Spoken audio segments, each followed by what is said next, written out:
What if a compressor could deliver both optimal airflow and energy savings? Well, Atlas Copco's latest game-changing compression technology does exactly that.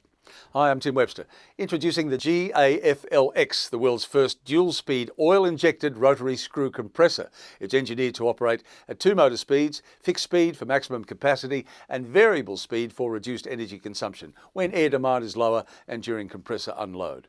The GA FLX lowers transient losses thanks to its minimum unload motor speed, flexible pressure setting that doesn't compromise airflow, and its capacity to start under pressure, all with a 20% energy saving.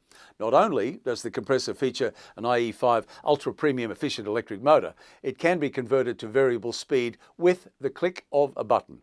With 11 to 30 kilowatts of power housed in a 50% smaller footprint than its fixed speed GA counterpart, the GA FLX offers customizable performance to suit different environments, applications and operational requirements too.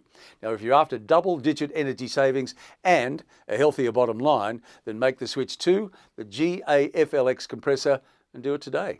More information, visit atlascopco.com/en-au or give them a call, 1-800-023-469. Thanks for watching.